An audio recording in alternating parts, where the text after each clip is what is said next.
Welcome, dear friends, and know that you are in my prayers during these difficult and trying times.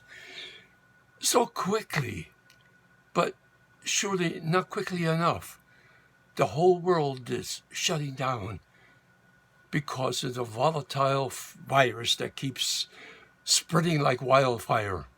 For the first time since the persecution of the church, at the beginning of Christianity, our church's doors are closed to us. Holy Week is but a week away, and our churches will remain closed to our people throughout Holy Week for everyone's safety. We still can and should celebrate these holy days, though, in our own homes. Let's turn our home into our church for the now.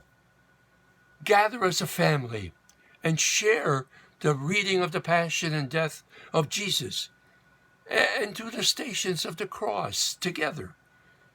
Jesus felt so alone in his walk to Calvary, and since we can't be alone in a church on Good Friday, we might appreciate so much more the feeling of abandonment that Jesus suffered.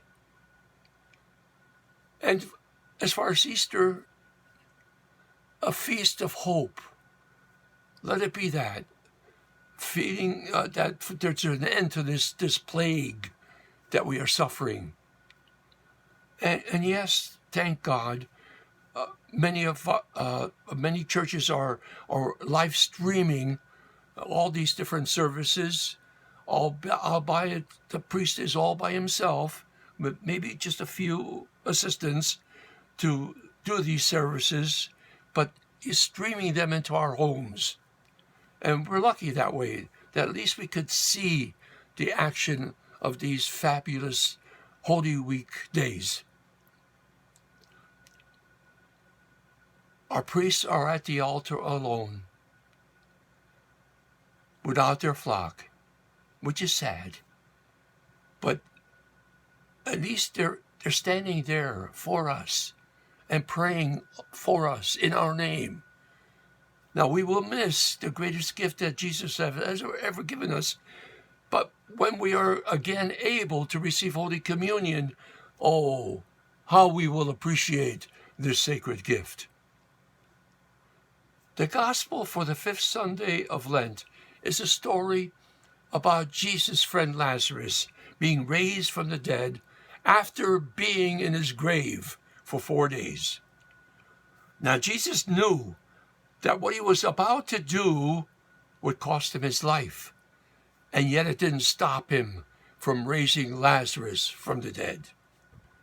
This miracle triggered the events of that first Holy Week, and true enough, from then on, the Pharisees and the other critics of Jesus put their plan in motion to have Jesus executed. Because we are suffering the loss of so many lives already due to this dangerous virus, we can better feel the pain of Martha and Mary at the death of their brother Lazarus. This miracle is all about Jesus, who felt their pain, who was sorry for their loss.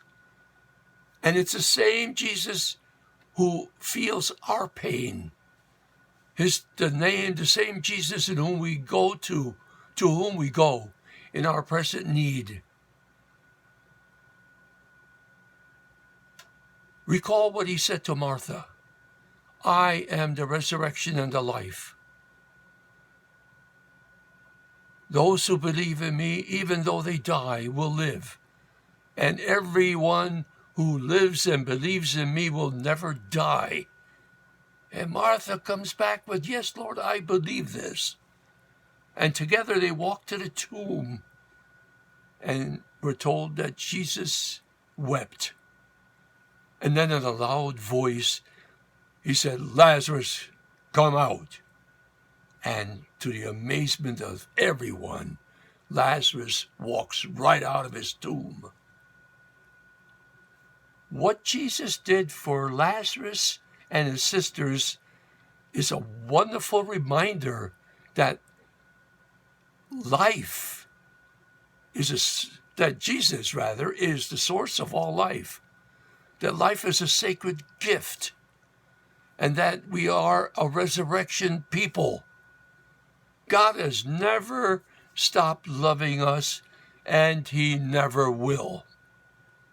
Even with all the ups and downs that we experience in life, we ought to accept it with gratitude and humility because it is such a precious gift.